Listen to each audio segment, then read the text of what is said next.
Aksi kekerasan makin sering dilakukan oleh kelompok kriminal bersenjata atau disingkat KKB di sejumlah wilayah di Papua hingga mengakibatkan korban jiwa. Apalagi upaya-upaya yang bisa dilakukan oleh pemerintah untuk menghentikan aksi kekerasan KKB ini di Papua.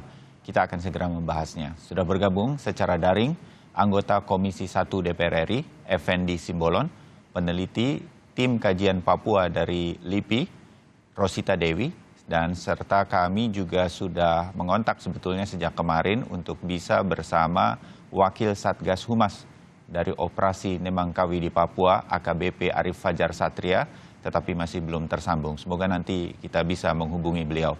Selamat pagi Bang Effendi, Mbak Rosita. Salam sehat. Selamat pagi Mas Bayu, selamat pagi Kompas TV.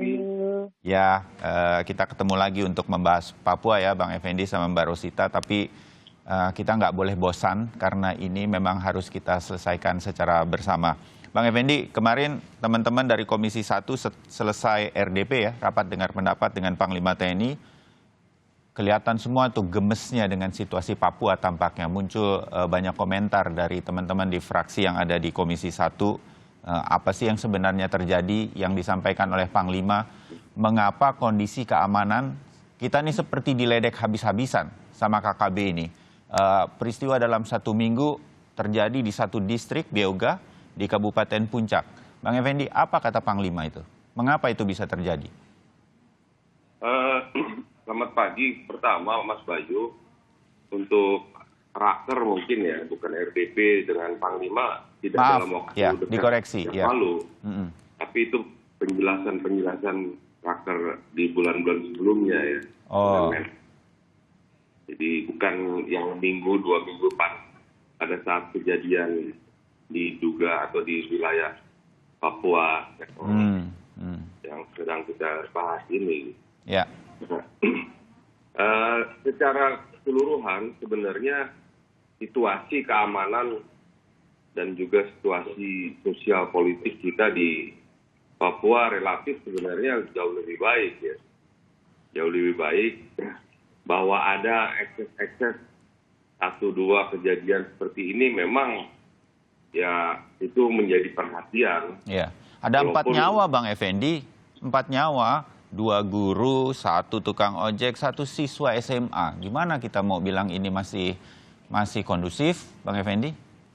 Ya kondusif karena kita bicara Papua besar, Papua Barat yang secara keseluruhan dikomandoi oleh 2 Kodam dan juga dengan 2 Polda yang selama ini sudah jauh lebih mengenali keadaan situasi di lapangan ya. Dan ya kalau melihat dari hasil laporan dari pihak yang berkompeten dalam hal ini TNI dan Polri dan juga dari BIN, ya memang kita relatif saya mengatakan jauh lebih baik karena derasnya pembangunan dari pemerintah pusat, dari pemerintahan Presiden Jokowi yang dirasakan langsung oleh masyarakat secara luas ya, itu tidak bisa dipungkiri juga bahwa akses seluruh wilayah di Papua itu relatif sudah terbuka. Ya. Jadi kalau memang tadi disampaikan bahwa kita prihatin, kita berduka dengan adanya korban, baik yang sipil khususnya ya. Itu kita tidak bisa pungkiri, tapi tidak mengurangi penilaian kami bahwa keadaan di Papua itu relatif lebih baik. Oke, tetapi kan situasi-situasi seperti ini kalaupun terjadinya mungkin sporadis dan sesekali atau insidentil, tetap mengusik kita juga. Apa yang kemudian terjadi, sudah banyak pasukan yang diturunkan baik dari Polri maupun TNI. Selalu pertanyaan publik orang awam seperti saya adalah, saya tahu Papua itu begitu luas. Saya tahu KKB mungkin lebih menguasai medan di hutan dan di pegunungannya. Tapi kalau suatu kota seperti distrik Beoga begitu di Kabupaten Puncak, harusnya menurut kita dengan begitu banyak pasukan, ada 1 kali peristiwa begitu, tidak boleh terjadi 3 peristiwa secara berturutan. Kan begitu kira-kira Bang Effendi. Nah itu bagaimana kita menyikapi ini semua sehingga kemudian keamanan bisa betul-betul dijaga. Karena situasi ini kan kemudian kemana-mana, tidak hanya nasional tetapi juga internasional. Ini kan wajah pemerintah kita juga, Bang F. Ya betul Mas Bayu. Saya sekali lagi mengatakan kita prihatin, kita berduka, tetapi tidak mengurangi bahwa hasil pemantauan kami bahwa di keadaan di seluruh wilayah Papua, baik khususnya di perkotaan sampai dengan wilayah-wilayah puncak, itu relatif lebih kondusif saat ini. Jadi ini kan gerakan-gerakan KKB mereka yang mencoba mengalihkan perhatian publik ya, perhatian dalam negeri maupun luar negeri yang mereka mencuri propaganda ini dengan mencuri momen gitu ya. Jadi karena mereka sudah terkepung gitu di dalam gerakan yang saya lihat tidak terlalu banyak sebenarnya pasukan kita di Papua ya. Karena tidak ada operasi militer di sana secara resmi, tidak dinyatakan sebagai daerah yang status darurat militer, bahkan darurat sipil pun tidak. Sehingga operasinya operasi biasa, memang operasi gabungan TNI dan Polri, dan itu terbatas sekali. Nah, oleh karenanya gerakan yang sistematis dari pemerintah pusat untuk berbaur ya, karena mereka kan bukan musuh kita kecuali oknum-oknum yang mereka menyatakan dirinya sebagai KKB atau mereka sering menyatakan sebagai separatis begitu ya. Ini yang kita pisahkan. Penanganan pemerintah pusat dalam hal ini sudah sangat di track ya kalau menurut pemantauan saya selama di DPR ya, melihat laporan-laporan dari Mabes TNI, dari BIN, dari Polri. Nah, sehingga ini yang perlu terus kita terjaga, jangan sampai kita terprovokasi oleh keadaan-keadaan misalnya penjualan besar-besaran senjata, kemudian berita penjualan peluru-peluru, dan ini ada yang diservir, yang membelot. Ini memang mereka kelola dengan hebat. Gitu. Nah, kita jangan terpancing bahwa faktanya iya, tapi tidak semua fakta itu seperti yang disampaikan mereka bahwa ada penjualan senjata, ada penjualan itu dilakukan oleh pihak kita untuk membela mereka, itu hoax gitu. Jadi ini yang Mas Ayu, saya hanya berpikir bahwa kita betul melihat kenyataan di sana masih adanya gerakan-gerakan KKB itu yang melakukan teror, melakukan tindakan yang mengganggu keamanan di Papua. Tetapi di sisi lain, secara keseluruhan, itu jauh lebih baik kondisinya sekarang. Baik, Saya percaya Bang F, kalau bicara mewakili Komisi 1, karena Komisi 1 intens betul mengawasi situasi keamanan terutama di Papua. Saya pindah dulu ke Mbak Rosita. Mbak Rosita, dari sisi keamanan, apa sih yang Anda lihat? Apakah betul ini semacam propaganda? Tapi kalaupun ya begitu propaganda, saya masih merasa kita terlalu banyak kecolongannya, Mbak Rosita. Tapi Anda melihatnya seperti apa? Bang F masih melihat, Bang Effendi ini masih kondusif begitu dari Komisi 1. Mbak Rosita, silakan. Selamat pagi, Mas Bayu. Baik, terima kasih. Kalau kita melihat berbagai peristiwa gitu ya yang terjadi dalam 1 minggu terakhir ini, memang tidak bisa dibenarkan tindak kekerasan yang dilakukan oleh pihak manapun sebenarnya ya Mas Bayu ya. Baik sekarang pun termasuk juga pihak KKB gitu. Jadi saya pikir memang ini perlu ada penanganan keamanan yang pendekatan yang lebih baik lagi untuk keamanan gitu. Karena ini kan sebenarnya berulang gitu ya Mas Bayu ya, dari peristiwa dulu yang Wamena, kemudian peristiwa Nduga, kemudian yang di Sugapa, kemudian yang ini gitu, di Timika juga gitu. Jadi masyarakat lagi yang kemudian menjadi korban gitu. Memang pendekatan keamanan yang sampai saat ini saya pikir memang untuk terkait dengan misalnya koordinasi dan lain sebagainya mungkin masih ada kekurangan di situ gitu. Mungkin ada operasi gabungan dan lain sebagainya gitu. Tapi bagaimana sebenarnya antara koordinasi sendiri antara intelijen, kemudian TNI, Polri yang ada di sana gitu, dan juga karena kan kita tahu bahwa selama ini juga pendekatan keamanannya belum secara efektif mampu untuk karena kan sejak Papua integrasi dengan Indonesia gitu, bahkan sampai diterapkan daerah operasi militer untuk Papua pun itu juga belum mampu untuk menyelesaikan persoalan ini gitu. Jadi jangan kemudian ketika ada persoalan seperti ini solusinya misalnya ditetapkan dengan sebagai darurat militer misalnya, kemudian ditetapkan sebagai operasi militer secara resmi di sana, itu juga jangan sampai gitu, karena sekali lagi yang nantinya hanya akan menjadi korban itu masyarakat gitu ya. Hal ini juga saya pikir pendekatan keamanannya juga harus lebih humanistik gitu ya, lebih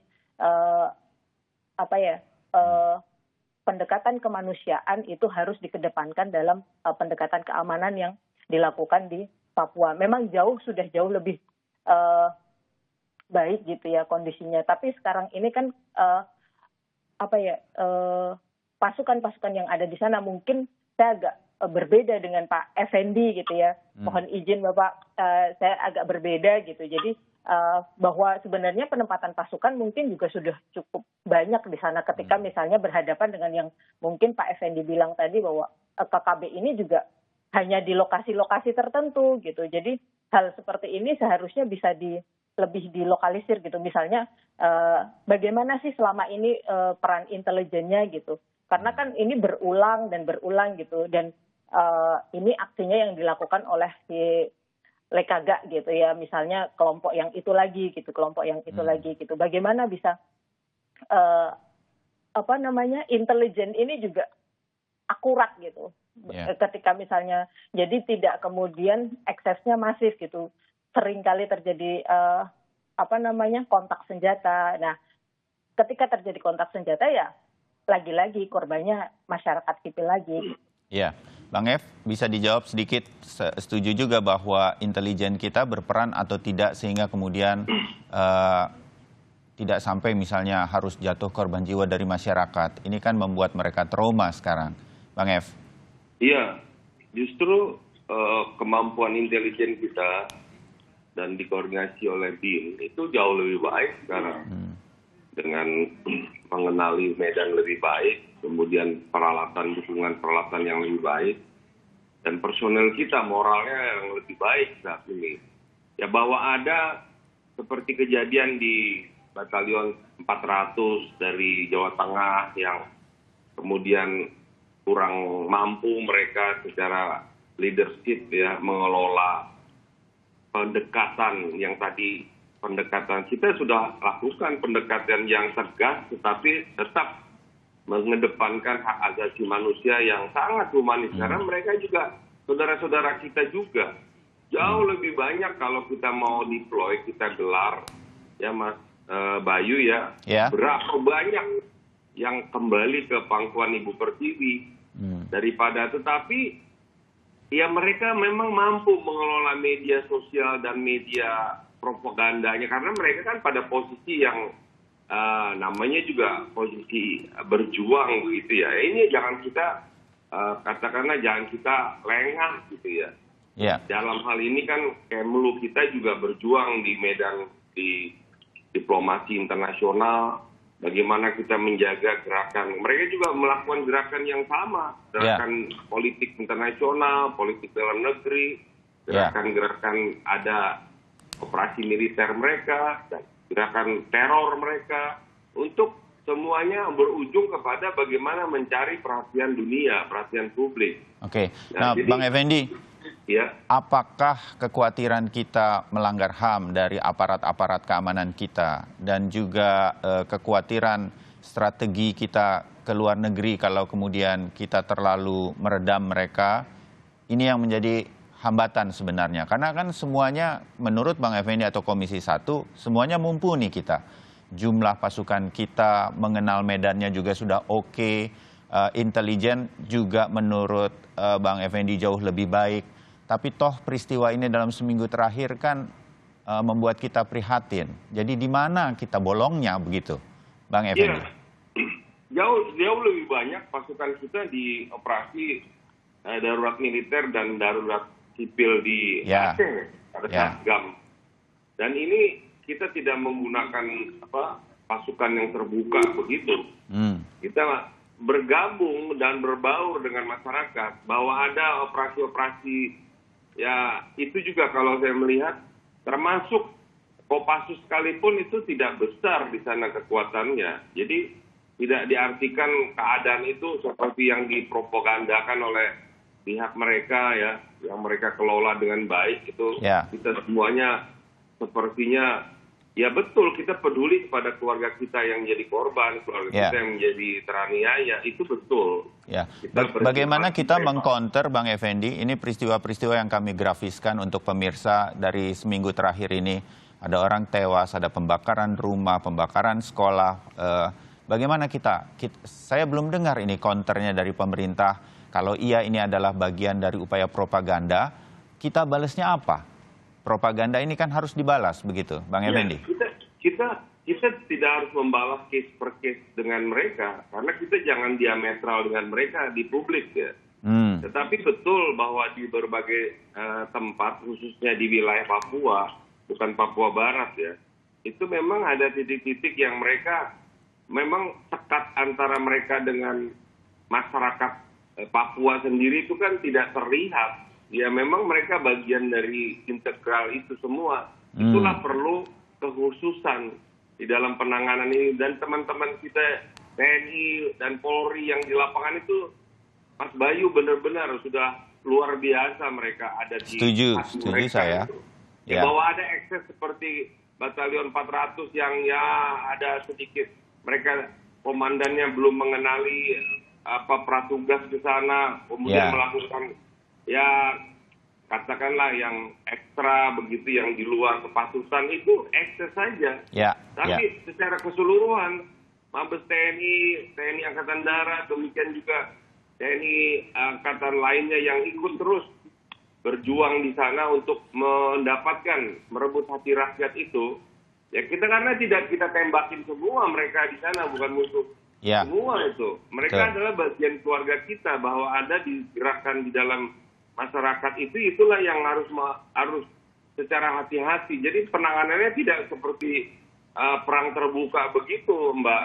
Jadi saya boleh katakan tidak besar kekuatan TNI Polri kita. Jauh lebih besar penanganan kita di dalam hal pembangunannya. Operasi khusus di wilayah-wilayah itu untuk pembangunan itu jauh lebih besar daripada operasi untuk penanganan keamanannya.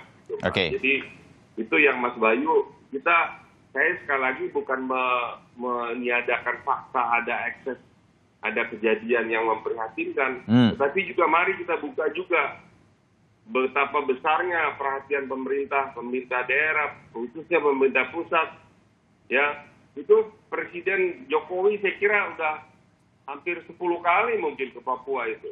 Belum lagi kita menghadapi PON yang event besar ini. Jadi semuanya harus kita tata, dan saya melihat TNI dan Polri dan BIN dan juga seluruh satgas yang berada di wilayah, khususnya wilayah-wilayah zona yang berpotensi mengganggu keamanan itu relatif jauh lebih baik saat ini, Mas Bayu.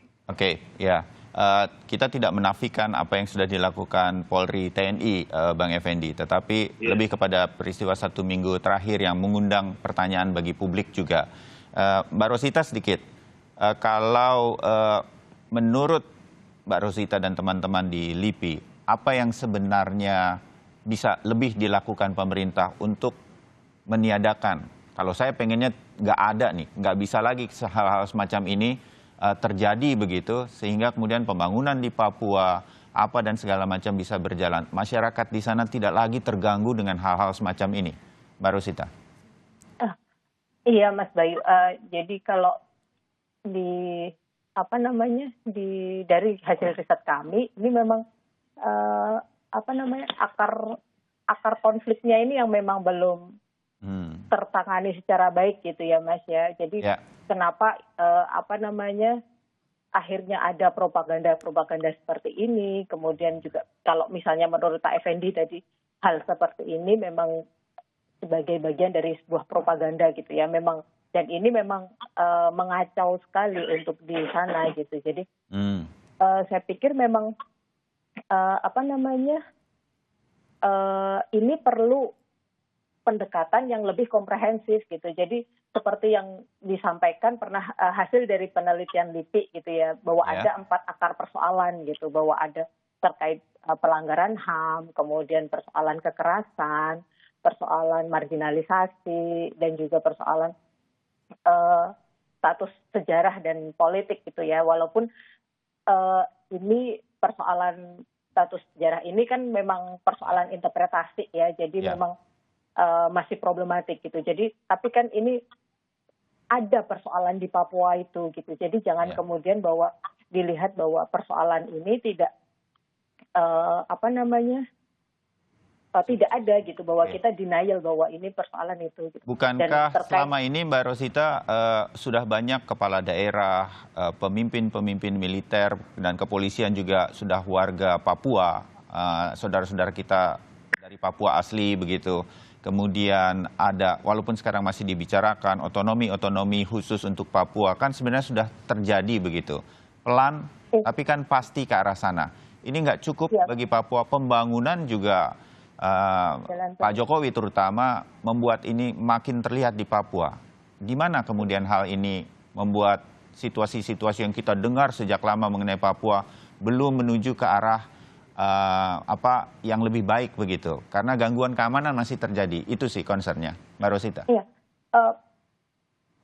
distrust yang ada di level antara Jakarta Papua, bahkan antara Papua dengan Papua juga itu ada gitu. Jadi belum terbangun dengan baik begitu. Belum.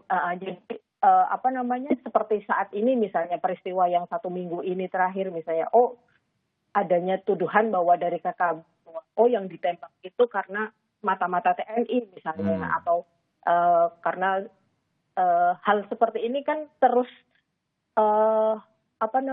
terus dilakukan gitu ya, Mas Bayu ya. Jadi hal-hal yang kemudian jadi kesumat begitu ya, tinggal ditunggu saja kemudian muncul lagi.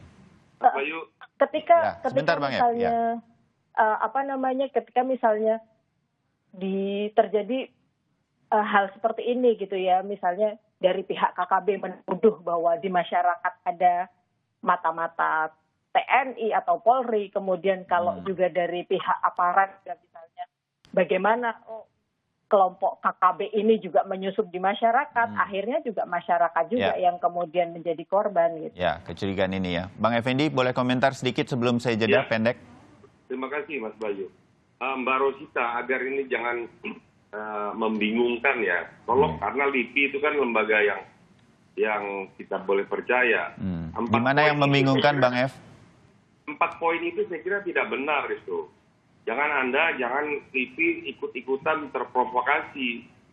Mana pelanggaran HAM yang Anda maksud? Mana marginalisasi yang Anda maksud? Mana?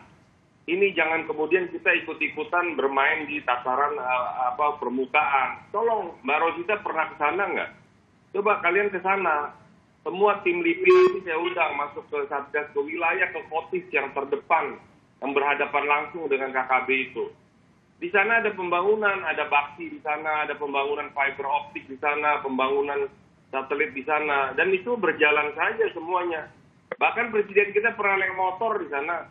Jadi jangan kemudian kita membuka sesuatu yang tidak kita ketahui kotak Pandoranya. TNI dan Polri, Kapolri, Pak Menhan kita sekalipun, dan Panglima TNI semua sudah bergerak. Tapi tidak kita bertempur melawan musuh yang terbuka seperti kita mengerahkan seluruh kekuatan kavaleri, kekuatan infanteri, bukan begitu. Kita ini berada di wilayah yang sama, mereka keluarga kita.